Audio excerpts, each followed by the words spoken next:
Excelente, buenas tardes, colegas, jerarcas y personas que nos acompañan también en la transmisión del Facebook Almep. Les damos la bienvenida a esta conferencia que se realiza hoy con el motivo de presentar las novedades del regreso a clases y también principales actualizaciones de los avances del Ministerio de Educación Pública. Aprovecho también para comentarles que hoy nos acompaña el nuevo ministro de Educación Pública, don Leonardo Sánchez, acompañado hoy de las viceministras, doña Gisela Alpizar y también doña Sofía Ramírez, viceministra administrativa. Pero también nos acompaña la presidenta ejecutiva del PAN y ministra de la Niñez y Adolescencia, doña Kenly Garza, y también la ministra y presidenta ejecutiva del Instituto Mixto de Ayuda Social, doña Yorleni León Marchena. Les agradecemos a ellos por acompañarnos y le damos paso ya a don Leonardo. Buenos días. Buenas tardes, espero que todos estén muy bien. Muchas gracias de verdad por estar acá.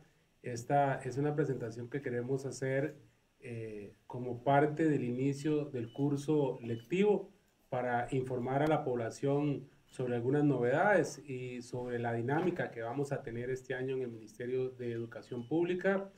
La idea es poder compartir con ustedes algunos aspectos importantes de nuestros estudiantes, de nuestros docentes, de donde enseñan los docentes y aprenden los estudiantes, es decir, de la infraestructura, de conectividad y demás, pero también de las juntas de educación y padres de familia y demás. Y nos acompañan los jerarcas del PANI y del IMAS porque el trabajo de la educación es un trabajo en equipo que nos incluye a todos y ellos son un eje muy importante, principalmente para la población estudiantil más vulnerable y por tanto es el motivo por el cual nos acompañan. En términos generales, nosotros vamos a iniciar un curso lectivo con poco más de 1 millón de estudiantes, 1.074.833 estudiantes, divididos en todas las modalidades que ofrece el sistema educativo, en más de 4.400 centros educativos públicos y cerca de 800 privados. Como ustedes saben, tenemos una planilla de funcionarios muy grande, cerca de 88.000 funcionarios, y este año hay apertura de algunas modalidades de centros educativos para jóvenes y adultos, de educación diversificada, etcétera, pero también la apertura de 3 colegios científicos que se suman a los 2 colegios científicos que el año pasado inauguramos. Con respecto al tema de los estudiantes, importante mencionar una consulta que nos han hecho y que los padres de familia están interesados, tiene que ver con el uniforme. El uniforme el año pasado se cambió en el sentido de que fuera un uniforme más flexible y se adaptara a las condiciones climáticas de las diferentes zonas del país, de manera tal que logremos mejorar temas de seguridad y salud de los estudiantes, considerando que cada región del país, a pesar de ser un país tan pequeño, tiene condiciones climáticas diferentes. En muchas partes los estudiantes tienen que hacer largos trayectos y en ese sentido el uniforme se cambió. Sin embargo, se estableció que fuera de manera progresiva. Este es el segundo año donde los padres de familia pueden utilizar el nuevo uniforme o el uniforme que tenían de años anteriores, pero sí para el año 2026 todos tienen que usar el nuevo uniforme. Si algún padre de familia tiene cualquier duda o consulta sobre el tema de los uniformes, en la página web del Ministerio de Educación Pública está absolutamente todos los detalles de las características del nuevo uniforme. Lo mismo sucede con la lista de útiles. Nosotros hacemos una sugerencia de los principales útiles y materiales que deben utilizarse en preescolar, primaria y secundaria, y para aquellos padres de familia que tengan dudas también pueden consultar la página web del Ministerio de Educación Pública. Importante para los estudiantes, y es que nosotros continuaremos garantizando el servicio de comedores escolares en toda la población estudiantil que tiene este servicio. No estamos eliminando ninguna beca de comedores escolares, todo lo contrario. a pesar de que la matrícula ha ido disminuyendo a lo largo de los años por efectos de la transición demográfica, tratamos de mantener los beneficiarios y aumentar la cantidad de tiempos de alimentación en aquellas poblaciones vulnerables por condiciones socioeconómicas o que viven en territorios indígenas, donde en muchos casos reciben 2 o 3 tiempos de alimentación que representan un porcentaje muy importante de las condiciones calóricas que requieren. Lo mismo con transporte estudiantil, es un programa que a pesar de que la matrícula ha ido disminuyendo, la inversión y la cantidad de estudiantes se ha mantenido a lo largo del tiempo, y este es un programa, aclaro, para personas en condición de pobreza extrema y vulnerabilidad. Y un tema importante es que el MEP, como ustedes saben, da becas a estudiantes que van para la universidad, que se gradúan del colegio y quieren dar ese paso a la universidad o a la parauniversidad. Y este año hay 2 novedades. La número 1 es que se ajustó el inicio para que los estudiantes pudieran optar por la beca, matricularse, hacer la gestión para las primeras semanas de enero, es decir, estamos en ese proceso de manera tal que no vean algún problema con la matrícula con universidades privadas, que normalmente empieza en enero. Y el otro punto muy importante es que se aumentó en un 20% el valor de la beca, ¿verdad? Pasamos de más de 60,000 colones a más de 104,000 colones, de manera tal que los estudiantes puedan hacer frente a las materias que llevan en las universidades públicas y privadas del país.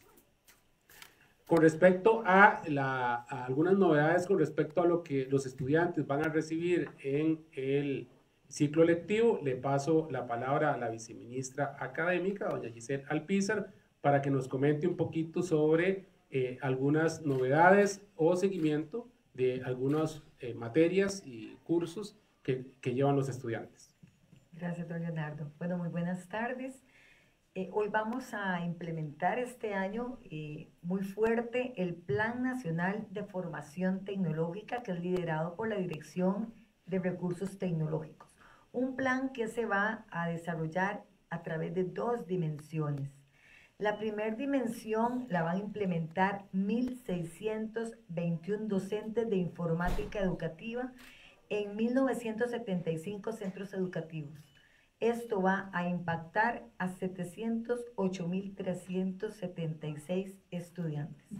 Y la dimensión 2 la van a implementar docentes de diferentes asignaturas como español, matemáticas, ciencias, estudios sociales y otras asignaturas en 2.477 centros educativos, impactando 224.896 estudiantes. Es muy importante también recalcar que por primera vez vamos a tener un inventario nacional del equipo tecnológico. Tenemos en este momento actualizado ese inventario nacional. Contamos con 176.939 computadoras y tabletas en buen estado para iniciar este curso lectivo 2025. Otra gran línea y dirección que viene a posicionar carreras es la de educación técnica y capacidades emprendedoras. Hoy tenemos en este 2025 un total de 66 carreras técnicas. Como carreras nuevas que se van a implementar, tenemos la de animación en 2D, en 3D, contabilidad y finanzas bilingüe, tenemos la configuración y administración de servicios en la nube y el control de calidad del software. También venimos con carreras actualizadas, ¿verdad? En esta también educación técnica, como es el diseño gráfico multimedia, procesos productivos en inspección en la industria alimenticia, contabilidad y electrónica industrial. Recordemos que estas carreras actualizadas abren puentes, abren oportunidades para las personas estudiantes que están en colegios técnicos. Y tenemos carreras que se implementarán en la modalidad dual durante el 2025, recordando que también la modalidad dual viene a posicionarse y implementarse de forma muy fuerte. Y aquí tenemos el desarrollo web, gerencia y producción en cocina, electrónica industrial, operaciones en empresas de alojamiento, organización de operaciones y servicios de alimentos y bebidas y electromecánica. Tenemos también otro gran ámbito donde potenciamos competencias lingüísticas y lo que queremos es posicionar y universalizar la enseñanza bilingüe, especialmente en escuelas unidocentes, las cuales se encuentran en zonas costeras, limítrofes y zonas muy rurales. Tenemos proyectos como es el proyecto de Hammenberg y el uso de aceleradores de aprendizaje por medio de plataformas interactivas como ABC Mouse, Aprende Inglés y My Math Academy. Y en el 2024 se implementaron estas iniciativas en 70 centros educativos por primera vez en centros unidocentes. Para este 2025 vamos a implementarlo en 50 centros más, Hammenberg, y 100 más con ABC Mouse y Aprende Inglés. Gracias, doña Giselle. Otro aspecto importante que hemos puesto muchísima atención en el Ministerio de Educación Pública es la población vulnerable a ser excluida del sistema educativo. Pero para poder tener una estrategia clara de cómo abordar este problema y que los estudiantes que inician el curso lectivo lo terminen, necesitábamos saber las causas de por qué un estudiante sale del sistema educativo. ¿Cuáles son esos factores que determinan que un estudiante sea excluido del sistema educativo? Eso ya lo tenemos. Hemos creado un módulo en una plataforma automatizada que mide y recopila mes a mes todos aquellos estudiantes que se van del sistema educativo y por qué razones se van. Eso nos ha permitido tener una estrategia coordinada con otras instituciones como el IMAS y el PANI para hacer un abordaje y traerlo de nuevo a las aulas. Este ejercicio nos ha permitido a nosotros recuperar en los últimos años más de 18,000 estudiantes que se habían ido por una u otra razón del centro educativo. Y este año, 2025, la propuesta es, y lo que vamos a apostar es, por aumentar la cantidad de estudiantes que se nos van, por recuperar, perdón, la mayor cantidad de estudiantes que se nos van de los centros educativos. Ojalá superemos esos 6,000 estudiantes por año. Por otro lado, hemos logrado mantener una exclusión educativa que por muchos años fue de 2 dígitos a menos del 2%. La idea es que este año logremos cerrar con una exclusión neta menor al 1,5%. Y esto es un esfuerzo que tiene que ver con apoyos al estudiante, que tiene que ver con mediación pedagógica, que tiene que ver con la convivencia de los estudiantes en el centro educativo y una serie de factores que trabajamos de manera interinstitucional. Bueno, este año continuamos posicionando el bachillerato para la empleabilidad y el emprendimiento. Queremos informar que tenemos las próximas matrículas del 3 al 23 de febrero y las siguientes del 7 al 27 de julio del 2025. ¿Qué tiene que hacer una persona que esté interesada en esta modalidad? Bueno, ingresar a la plataforma Yo Aplico y escanear la cédula y el certificado de notas de quinto año, ¿verdad? Donde se va a determinar cuáles son las materias que tienen que aplicar para este bachillerato. Ahora vamos a darles algunos puntos con respecto a los docentes. Bueno, ¿qué va a pasar con los docentes en términos de nombramientos? ¿Qué va a pasar con los docentes en términos de propiedades? ¿Qué va a pasar con los docentes en términos de evaluación? Le paso la palabra a la compañera Sofía, viceministra administrativa. Bueno, muy buenas tardes. Creo que es importante tener un contexto de que el MEP supera en más de 80,000 personas que se encuentran en los centros educativos. Y muchas veces existen meses en donde por incapacidades, por defunciones, por personas que se pensionan, hemos llegado a tener movimientos de más de 100,000 personas. Sin embargo, se ha hecho un esfuerzo muy grande en mejorar la automatización de los servicios y en este momento se han nombradas 83,016 personas con corte al día de ayer. 537 vacantes en diversas categorías, principalmente de las zonas de Alajuela, San José y Santa Cruz. Las personas docentes interesadas pueden ingresar en la página del Ministerio de Educación Pública, en la parte de reclutamiento, y pueden ver las plazas que se encuentran a disposición en las distintas comunidades. Pero enfrentamos un desafío también, y es que, si bien es cierto, hoy estamos prácticamente con un porcentaje mínimo de nombramientos a considerar en el MEP, lo cierto es que la volatilidad de la planilla nos genera, por ejemplo, que al día de ayer llegaran alrededor de 642 pensiones, o personas que se les nombra en un puesto en particular y deciden desestimar. Eso significa hacer un nuevo proceso de concurso, un nuevo proceso de reclutamiento, y por supuesto se ve un impacto en el centro educativo en virtud de que tenemos que volver a hacer ese proceso de nombramiento. ¿Qué estamos tratando de impulsar?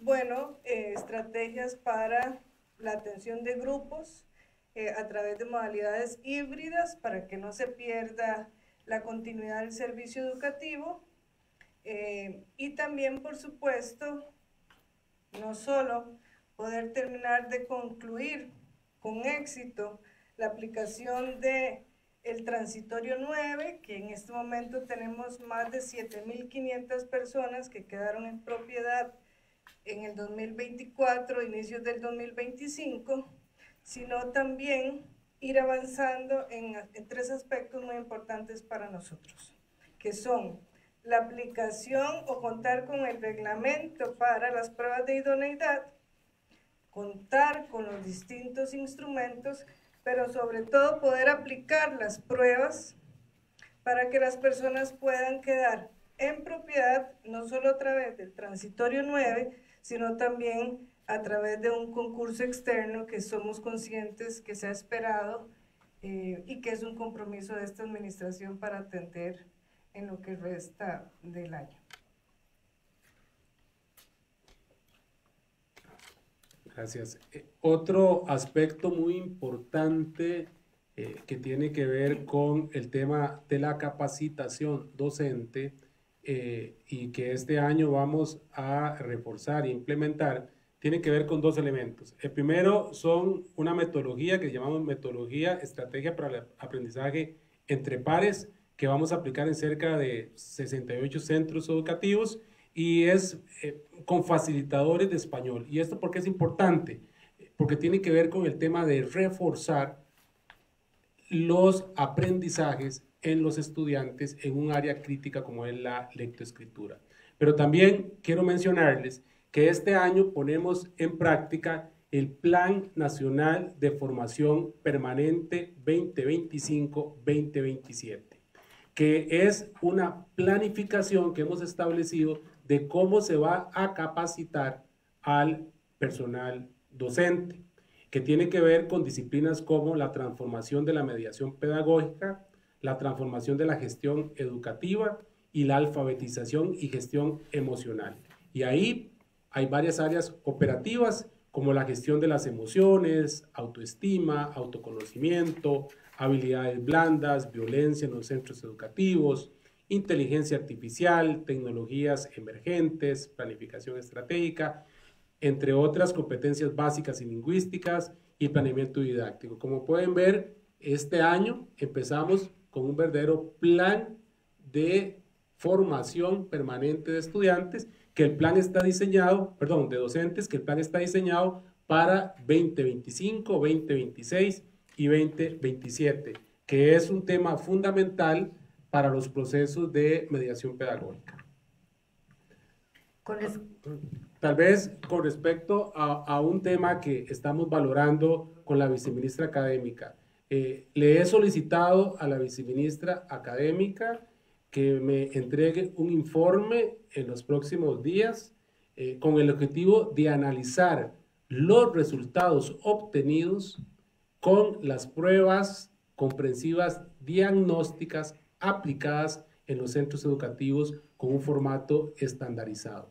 La idea de esto es poder obtener un criterio técnico de los especialistas del MEP luego de un año de haber aplicado estas pruebas y que me entreguen no solo los resultados obtenidos, sino propuestas de solución que podrían implicar procesos de cambio. Como ustedes recordarán, la microevaluación históricamente la han realizado los docentes en el centro educativo, adaptados a las características y condiciones del mismo, y estamos haciendo una revisión en los próximos días de continuar o no con esta prueba diagnóstica, ¿verdad? Que se ha aplicado el año anterior, con el objetivo de poner en una balanza la efectividad de los resultados obtenidos, las cargas laborales de los docentes, el tiempo y los recursos invertidos. Eso lo vamos a poner en una balanza para determinar en los próximos días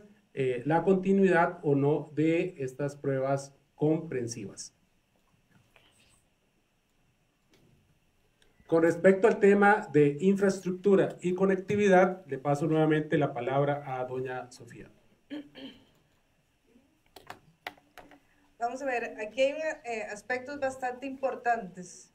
Si pueden ver en la imagen, para el 2025 tenemos 23 centros educativos en construcción, 26 obras están por iniciar, 130.000 millones se encuentran actualmente destinados a inversión en infraestructura educativa con recursos del PCIE, con recursos del presupuesto ordinario, con recursos de caja única.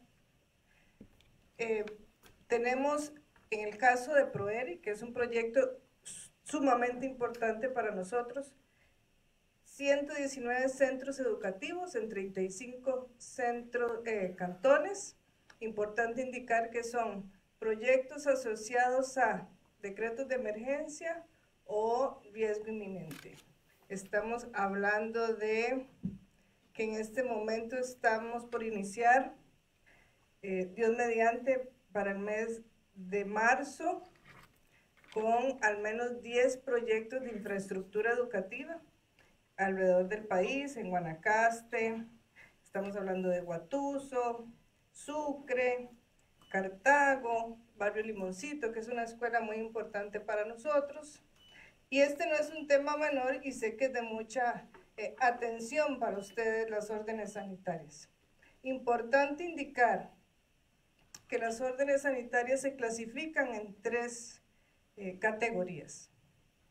Uno, la categoría roja, que son centros educativos que presentan ya condiciones importantes o de cierre del centro educativo o de construcción nueva del centro educativo.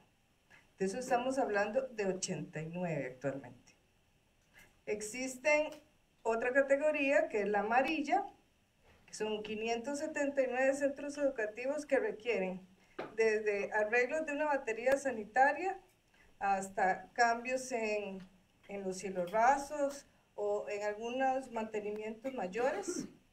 Y también tenemos un grado importante de órdenes sanitarias clasificadas como verdes, pero que no implican un cierre del centro educativo y que muchas veces están asociadas a un mantenimiento menor o alguna acción administrativa.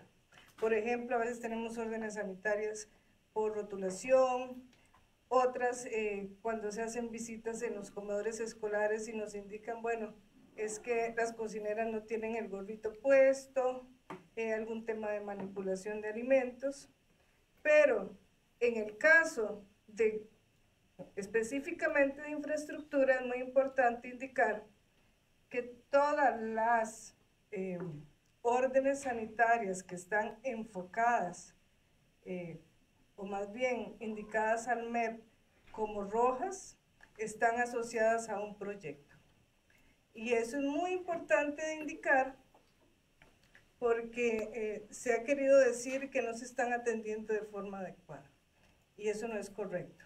La atención es importante, pero muchas veces tenemos proyectos que sacamos incluso a licitación, se adjudica y después la empresa dice no quiero. O empieza la obra y nos dejan proyectos en estado de abandono.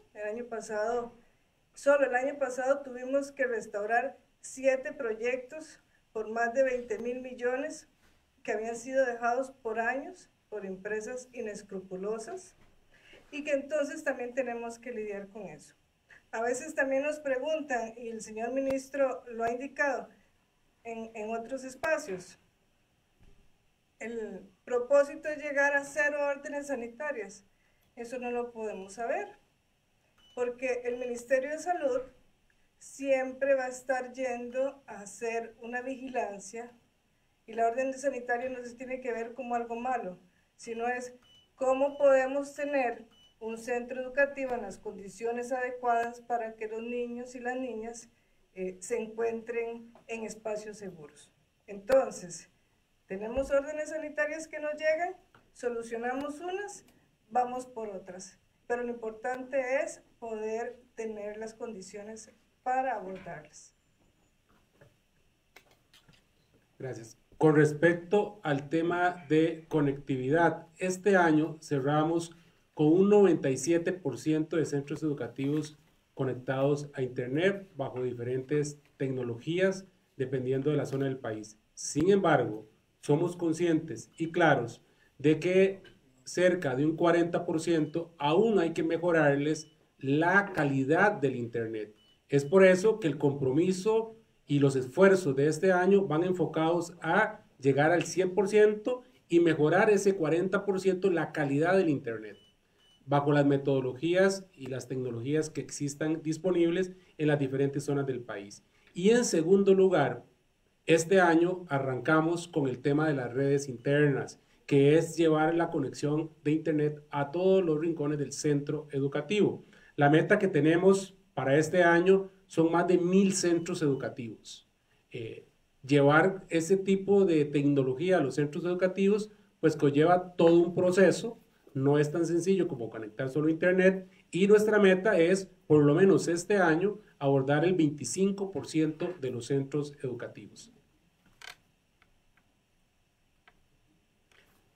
Otro aspecto importante en el Ministerio de Educación Pública y que ha sido sujeto de críticas es que el Ministerio de Educación Pública carece de sistemas automatizados, digitalizados, que permitan hacer los procesos más eficientes. Y en ese sentido, nosotros para este año 2025 arrancamos con una serie de módulos en una plataforma que llamamos Saber, que es una plataforma que integra el expediente del estudiante, del docente y del centro educativo y todos los procesos asociados a la educación, pero además se conecta con otras instituciones como Sinerube y que sirven al IMAS o al PANI para captar información de un sentido a otro.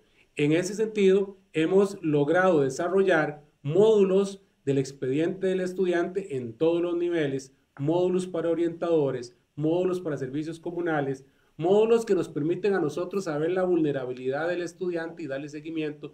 Estamos monitoreando a través de módulos los estudiantes que se van mes a mes del sistema educativo. Y eso nos permite no solo ir detrás de esos estudiantes para recuperarlos, sino hacer una serie de ajustes de todo tipo en el sistema educativo. Pero también hemos creado módulos que permiten a los centros educativos empezar a registrar las condiciones socioeconómicas de los estudiantes pegados a Sinerube. Pero también, y ahora la compañera del PANI va a ampliar en esto, empezamos a monitorear las adolescentes madres embarazadas para darles un abordaje integral. Y de esta forma, junto con el expediente del estudiante y muchos otros módulos que tienen que ver con el centro educativo, lograr tener información verídica en tiempo real a lo largo de todo el año para la toma de decisiones.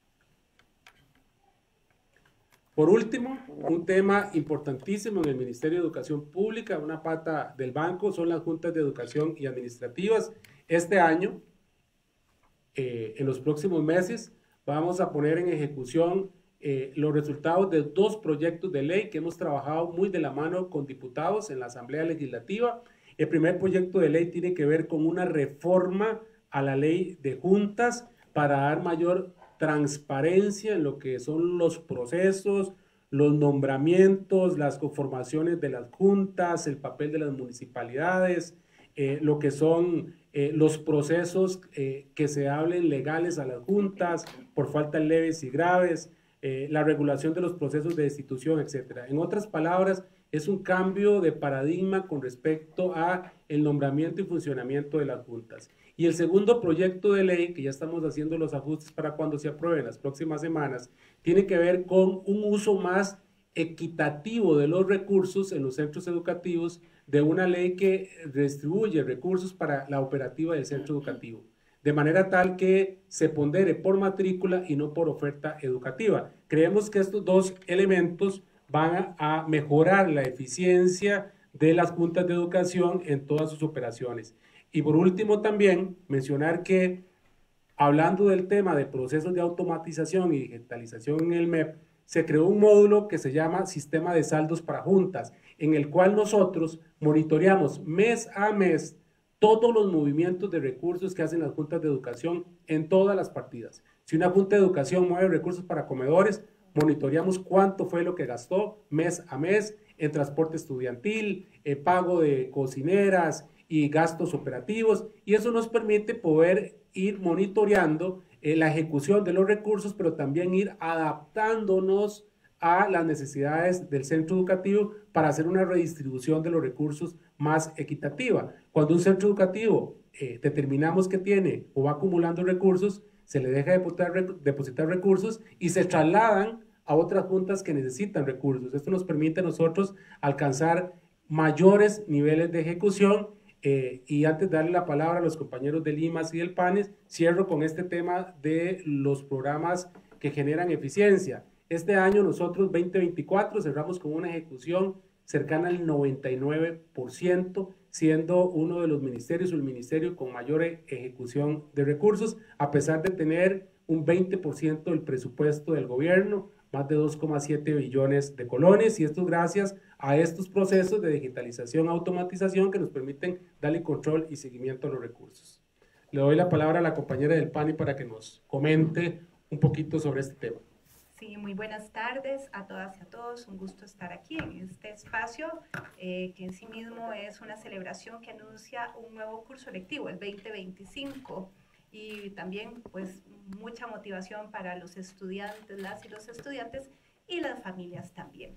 Es importante mencionar que en la apertura de un curso lectivo, el patronato, por supuesto, el tema de la educación se traduce a un derecho fundamental siempre de un enfoque de progresividad, y el patronato tiene competencia en este asunto, tanto como para trabajar colaborativamente de un enfoque de corresponsabilidad para asegurar el acceso a la educación, como también para trabajar articuladamente en el desarrollo y ejecución de protocolos que tienen como objetivo la prevención de diferentes formas de violencia y también asegurar siempre el disfrute pleno de todos los derechos de las personas menores de edad. Justamente el señor ministro hacía mención de un logro, vamos a ver, creado conjuntamente entre el Patronato Nacional de la Infancia y el Ministerio de Educación Pública, que enfoca o pone sus ojos en un grupo especialmente vulnerable, que también ha sido objeto de política pública en nuestro país, como es el tema del embarazo adolescente. Se trata de una situación que debe ser atendida integralmente por parte de diferentes instituciones, involucra incluso a la sociedad civil, algo que debemos trabajar, por supuesto, desde la prevención, pero no podemos negar que existen en nuestro país cifras que aún siguen siendo alarmantes y que trabajamos por reducir en materia del embarazo adolescente. Para estos efectos hemos suscrito entre el Ministerio de Educación Pública y el Patronato Nacional de la Infancia en diciembre del año anterior un convenio que busca facilitar la interoperatividad de algunos datos a partir de la plataforma Saber del Ministerio de Educación Pública, porque es allí en las aulas donde se puede dar, y a través del rol de los docentes y el personal del Ministerio de Educación Pública, la identificación temprana, no solamente la prevención, sino también la identificación temprana, de la misma forma que con la Caja Costarricense del Seguro Social, de aquellas adolescentes, lamentablemente, que asumen un embarazo tan a temprana edad, o ya tienen un bebé bajo su responsabilidad en una etapa de la vida donde todos sabemos aún no se tiene ni siquiera completo el desarrollo integral de la personalidad y de todas las competencias cognitivas. Es un adolescente que está en su propio desarrollo vital y ya enfrenta el gran desafío de ser madre. Para estos efectos, el convenio busca facilitar el intercambio bajo parámetros de legalidad y seguridad en tema de embarazo adolescente, y una vez que esta información llegue al Patronato Nacional de la Infancia, donde tenemos el programa de embarazo adolescente que busca no solamente la prevención, sino el abordaje psicosocial de estas personas menores de edad, que por supuesto el embarazo ya implica un factor de vulnerabilidad.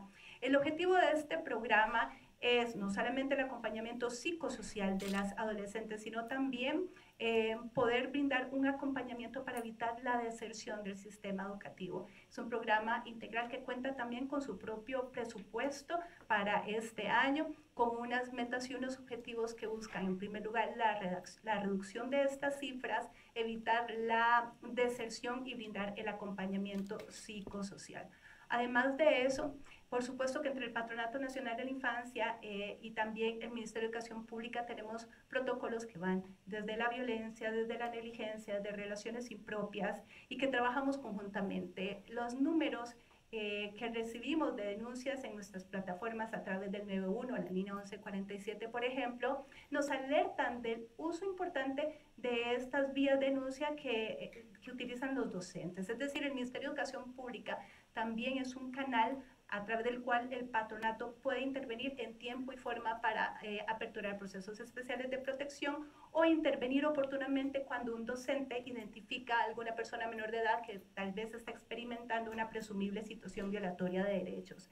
Este año seguimos en la línea, el patronato buscando prevenir, promover derechos, por supuesto intervenir y si es necesario también proteger de la mano del Ministerio de Educación Pública, pero esto es un llamado también para los principales, los primeros y más importantes maestros en la vida de los niños y adolescentes, que son los padres y las madres de familia.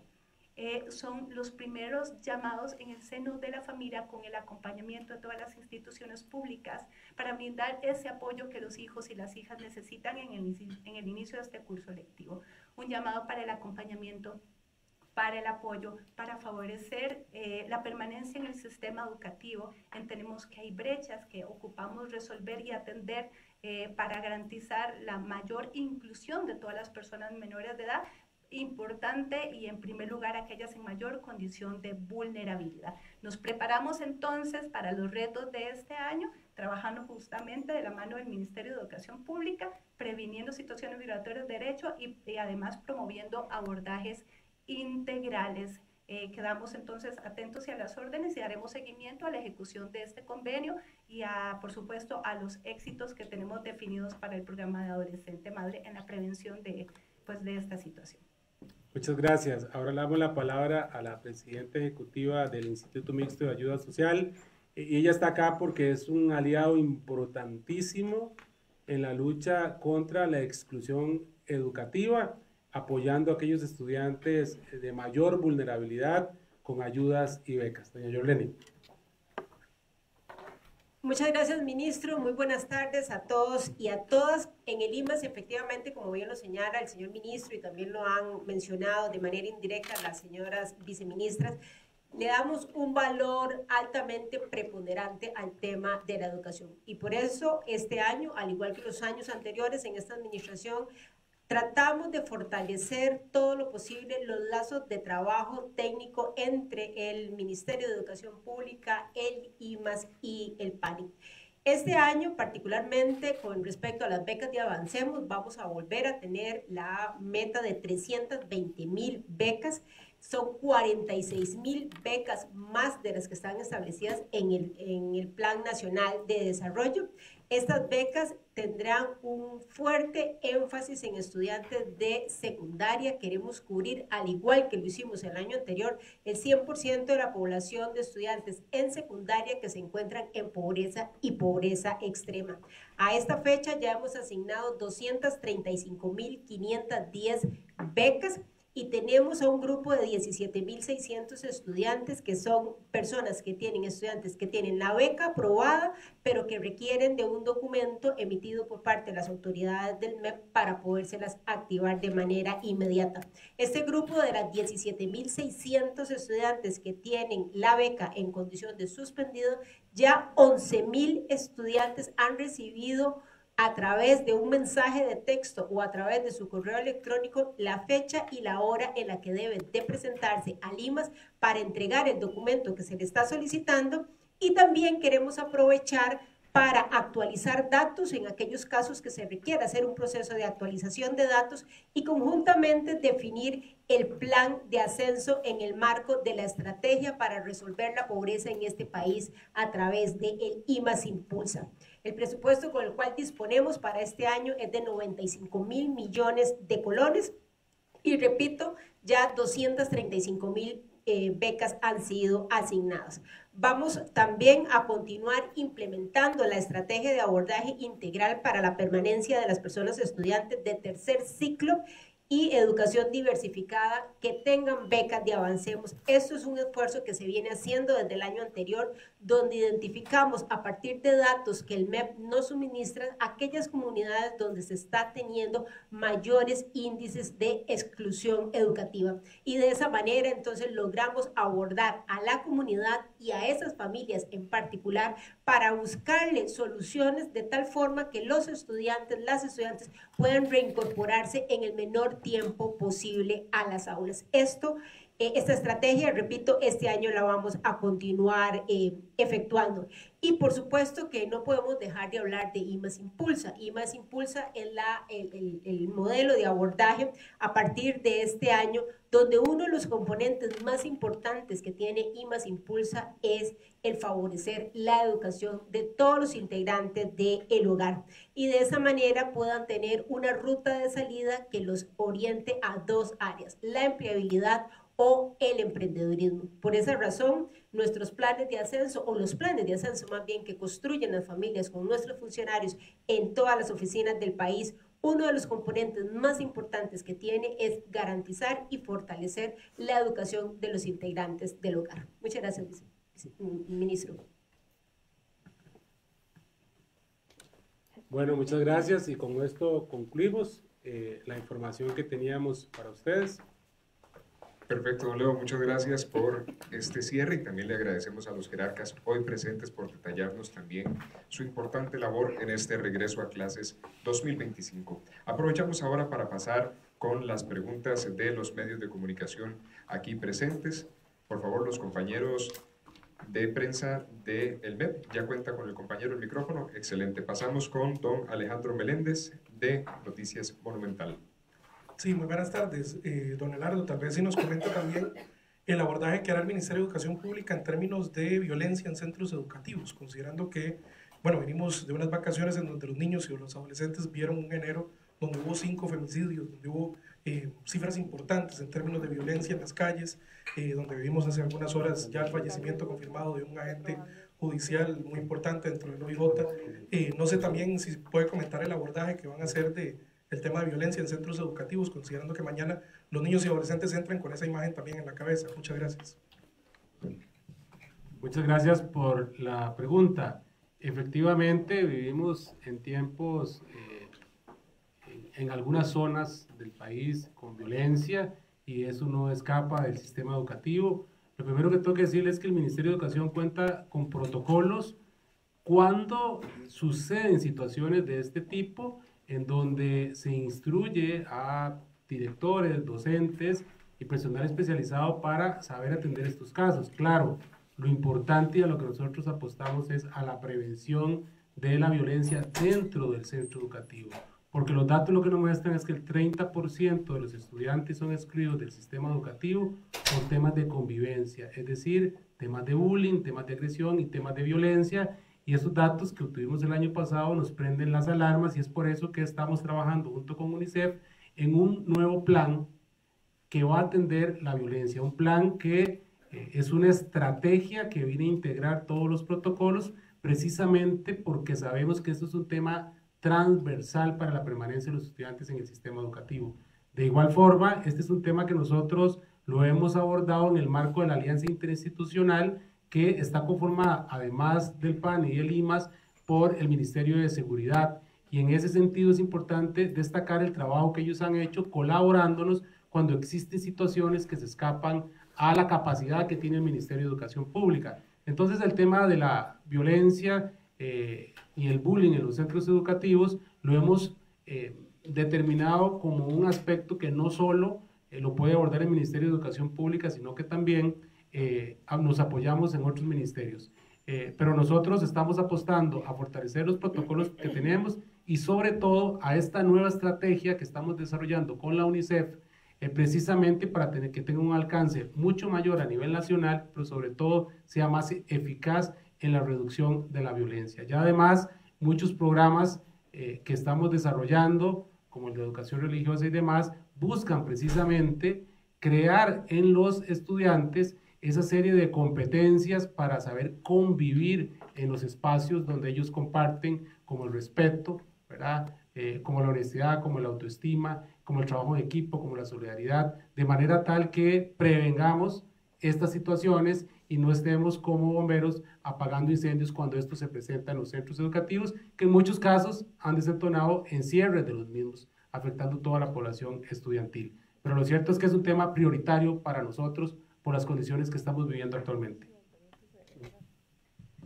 Tal vez para agregar, me parece importante también el esfuerzo de forma conjunta con el MOP, también para un protocolo de actuación e intervención en el caso de los transporte estudiantil, que también se han presentado situaciones ahí. Ahí contamos con toda la colaboración también de la Federación de Transportistas de Servicios Estudiantiles. Estamos con una mesa de trabajo buscando también garantizar que en estos espacios nuestros estudiantes cuenten con las condiciones para un traslado seguro, tanto para ellos como para la persona que da el servicio de transporte a nuestros estudiantes. Excelente. También un tema ahí importante es que yo mencionaba que tenemos una plataforma que todos los meses estamos monitoreando, no solo la población que se nos va, sino la población vulnerable. Y la vulnerabilidad no solo se genera por temas socioeconómicos. Muchos de los casos que nos llega es por temas de violencia, de bullying. Y esa información muy detallada a nivel de estudiante es la que nos permite a nosotros coordinar con otras instituciones, pero también activar protocolos en las direcciones regionales que a través de la Unidad para la Permanencia y la Reincorporación hacemos un abordaje integral con especialistas en el tema, porque este es un tema que se enfoca desde la prevención. También es importante, aunado a lo que don Leonardo y doña Sofía están mencionando, tenemos desde la Dirección de Vida Estudiantil el plan Convivir, ¿verdad?, que es desarrollado en el 100% de los centros educativos del país. Y es también importante mencionar y hacer un llamado a los docentes que desde las estrategias que ellos construyen para la mediación pedagógica, construyan un espacio de paz, de relaciones afectivas, de procesos para un trabajo en equipo, porque es en esa mediación pedagógica que se desarrollan las competencias y las habilidades para la vida. Entonces es un llamado a los centros educativos también desde un plan general que estamos construyendo para los centros educativos, donde se puedan determinar a tiempo aquellas situaciones que podrían generar violencia en ese centro educativo. Es algo que también vamos a implementar en este 2025. Vamos con Milagro Torres de Extra TV. Buenas tardes, don Leonardo. Enfatizando en el tema de capacitación docente, ¿cómo afecta el rezago educativo al desempeño de los estudiantes? Además, por ejemplo, en el país existe la ley 8899 sobre los niños de alta dotación.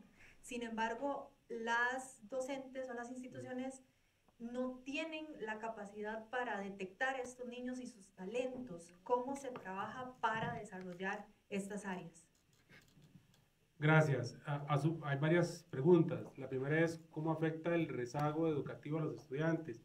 Lo afecta en todas las áreas y en todos los sentidos. Y yo creo que la evidencia no la podemos tapar y las huelgas y la pandemia nos dejaron un rezago, y ese rezago tenemos que atacarlo con la mediación pedagógica, con la nivelación y sobre todo con darle las condiciones al docente para que pueda enseñar y al estudiante para que pueda aprender. Y el rezago se da principalmente, y la evidencia está ahí, en lectoescritura y en matemáticas, ¿verdad? Es por eso que he estado coordinando en estos días con la viceministra académica para mejorar el tema de la mediación pedagógica a través de planes de recuperación, pero también generando en los docentes capacitación para que puedan desarrollar en los estudiantes una serie de competencias que nos permitan ir mejorando. Este Plan Nacional de Formación Permanente, que está trazado para los próximos 3 años, precisamente va en miras a eso.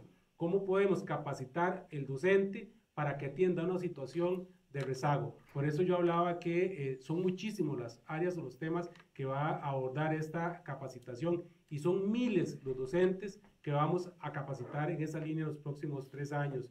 Por mucho tiempo la capacitación no fue tal vez implementada de la mejor forma o en la mayor magnitud, y es un tema que nosotros para este año le vamos a dar mucha prioridad. Voy a pasarle la palabra a doña Gisela.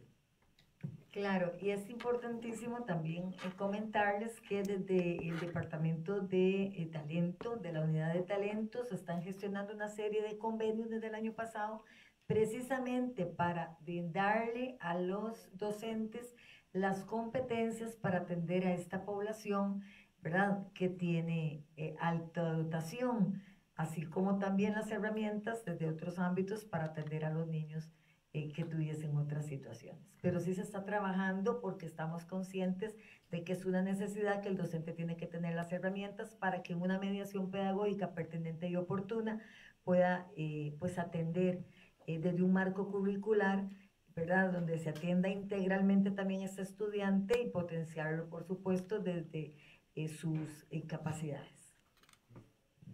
Por último, con respecto a este punto, nosotros hemos recibido un informe de la auditoría en el cual se hace un análisis, ¿verdad?, y se muestran las áreas de mejora, y este informe deriva en disposiciones tanto para la ministra como para la parte académica, y nosotros vemos las evaluaciones como insumos para la mejora, ¿verdad?, no como un tema de control, y en esa línea el cumplimiento de esas disposiciones a lo largo de estos meses nos va a permitir también mejorar el tema de alta dotación, pero también de estudiantes en condición de discapacidad, y también el tema del rezago educativo. Así vemos los informes de la Contraloría, así vemos los informes de la Auditoría como insumos para la mejora. Daniel Suárez, de Grupo Extra. Buenas tardes, don Leonardo y demás jerarcas. Ahora la viceministra mencionaba que existían cerca de 642 ceses de nombramientos por jubilación. Aparte, la Filmina dice que se registraron 608 nombramientos desestimados y existen 527 vacantes. Sumadas las plazas dan como 1.700. Yo quería consultar si el curso lectivo arranca con una faltante de 1.700 funcionarios, o cuánto es la faltante de recurso humano que hay para este curso lectivo. Vamos a ver, nosotros tenemos un universo de funcionarios que superan los 80,000. Es decir, la probabilidad de que un estudiante, de que un docente se pensione, se incapacite o desestime un nombramiento porque consideró que tal vez no era el cantón o el distrito que él quería, o las condiciones no las que querían, es alta en un universo tan grande. Sin embargo, cuando usted suma sus datos, da cuenta de un 1%, un 1,5%. Sin embargo, nuestra aspiración es que todo estudiante que ingresa al centro educativo tenga su director y tenga su docente. Lo cierto es que hay factores que para nosotros son externos, que no podemos controlar. Por ejemplo, el hecho de que cada mes se incapaciten más de 5,000 personas, y cada persona que se incapacita, se jubila o desestima, tenemos que nombrarla, y para nombrarla hay todo un proceso. Nuestra aspiración es el 100% nombrados, pero probablemente, a su respuesta, empecemos con un 99% de todos los docentes nombrados, y existirá algún caso o algunos casos donde haga falta un docente o un director, tal vez no por los procesos del ministerio, sino porque la persona toma la decisión en todo su derecho de jubilarse, de incapacitarse o de desestimar el puesto al cual se le nombró. tal vez en esa misma línea agregar que nosotros hemos identificado y tenemos como un top 10 de prioridades. ¿Qué es prioridad para arrancar con un centro educativo?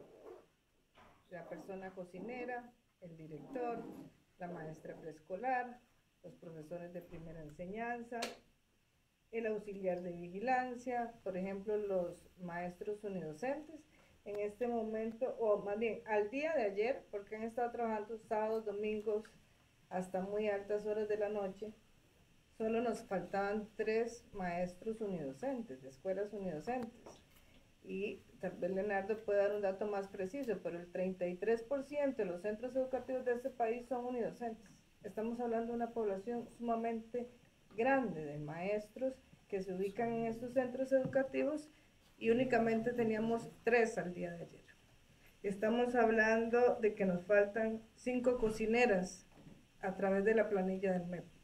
Entonces, el esfuerzo es muy significativo. Cuando hablamos de personas que se han acogido a su pensión o jubilado, no significa que ya no estén consideradas aquí, sino lo que hablamos es del tema de los movimientos de personal que es constante. Entonces, estamos con el mayor optimismo de que el día de mañana arrancaremos con un periodo lectivo prácticamente con las bases llenas, pero también somos conscientes que el día de mañana puede ocurrir cualquier situación que amerite que debamos de sustituir a esa persona porque mañana está incapacitada, pudo haber fallecido. Ayer nos pasó un caso muy particular sobre el tema y es una planilla súper volátil. Imagínense tener más de 80,000 personas en una misma institución en distintas zonas del país y que por supuesto pueden presentar cualquier tipo de situación de salud, de interés laboral, porque primero participan a nivel nacional y después cuando se les nombra, como decía el señor ministro, tal vez la cantidad de lecciones no son las que querían, el traslado es de un alto costo, entonces va a ocurrirnos todos los días. Nunca le vamos a poder decir que el 100% de los puestos están ubicados. Vamos con Alejandro Urbina, Televisión. ¿Qué tal? Muy buenas tardes para todos. Quería consultar si para este año se había programado algún cambio de fondo en algún programa educativo. Y tal vez si me aclaran, porque no me quedó bien ahora, el tema de la educación informática, que durante el año pasado se señaló mucho sobre los cambios que iba a sufrir, si para este año se hará ese cambio paulatino o si será definitivo ya en todos los centros educativos, tomando en cuenta evidentemente las dificultades o desafíos que tienen algunos centros educativos, principalmente evidentemente fuera del gran área metropolitana. Sí, bueno, tenemos pues reformas, ¿verdad? Por competencias. Tenemos en este momento el nuevo programa para la educación religiosa fundamentado en valores. Por primera vez, todas las iglesias de este país y grupos religiosos se sientan en la mesa para construir una propuesta curricular o un programa de estudios interreligioso fundamentado en valores desde un marco de espiritualidad donde desde la educación vista como un acto de amor, ¿verdad? Y un Dios, todos pueden recibir esta educación interreligiosa.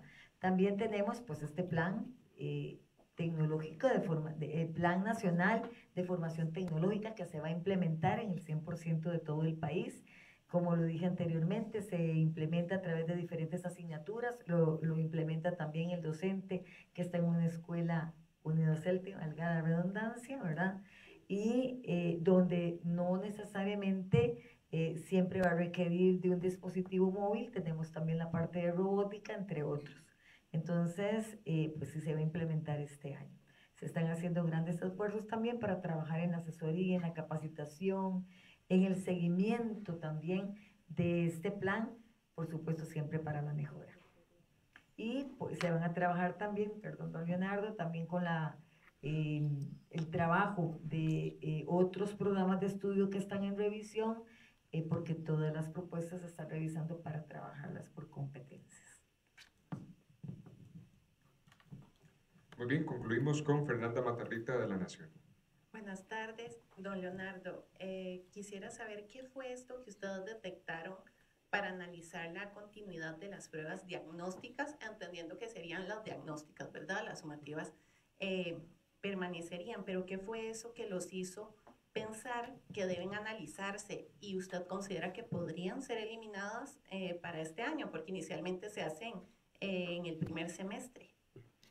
Nada más para hacer una aclaración, ¿verdad? Nosotros tenemos las pruebas microevaluación y macroevaluación. Me refiero a microevaluación, la evaluación en el aula. Le he solicitado a la viceministra que haga un análisis en términos de los resultados esperados, el uso de los datos, ¿verdad? Cómo usaron los docentes esos datos para recuperar los aprendizajes de los docentes, el tiempo invertido en todo el proceso desde la impresión hasta la aplicación de la prueba, una revisión de la prueba en sí, las preguntas, la pertinencia metodológica de las preguntas, de manera tal que me pueda hacer una comparación con los resultados que se obtenían antes cuando el docente aplicaba la prueba, como históricamente se ha hecho, como parte de la microevaluación y el trabajo en el aula. Lo que yo estoy esperando son los resultados, ya lo está trabajando en eso, y a partir de eso voy a tomar la decisión. Yo creo que es un proceso normal, digamos, de estar revisando el tema de la evaluación. Lo mismo se va a hacer con las pruebas estandarizadas y demás, para garantizar siempre que cuenten con todos los estándares metodológicos que existen en la teoría. Y para eso, personalmente, nosotros nos vamos a basar en las personas técnicas dentro y fuera del MEP que sean necesarios. La idea es garantizar que nosotros tengamos información fidedigna de lo que aprende el estudiante en el aula para luego tomar decisiones de mejora, de recuperación y demás. Entonces es una decisión que estaremos comunicando en los próximos días en función de los resultados que me entreguen. Sí, por supuesto. Ok, sí, es que cuando dijo diagnóstica pensé que hablamos de las diagnósticas de la macroevaluación. Esto entonces, cuando hablamos de microevaluación, sería evaluar la continuidad de los la exámenes. Prueba comprensiva, la comprensiva que es la los que hacen los exámenes, docentes. ¿o se están analizando? No, vamos a ver. Hay microevaluación, que es la evaluación que normalmente han hecho y hacen los docentes en el aula como parte de su trabajo. Existe la macroevaluación, que han sido los exámenes de bachillerato, las pruebas FARO y ahora las pruebas estandarizadas. Entonces, aclaro algo. El año pasado se aplicaron pruebas de microevaluación, ¿verdad? Las que hacían los docentes de manera estandarizada. Entonces el docente ya no la hacía. El MEP la hacía, se la daba a todos los centros educativos y la aplicaba el docente. Fue un cambio que hubo.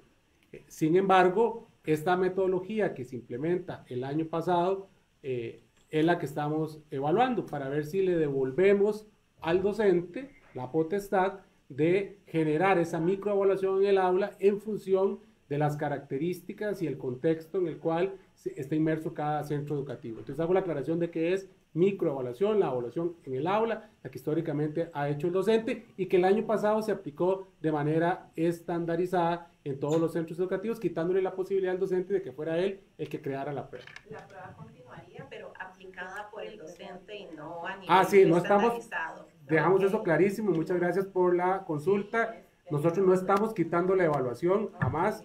Estamos evaluando si la evaluación la hacemos de manera estandarizada o si le devolvemos ese proceso, ese trabajo al docente.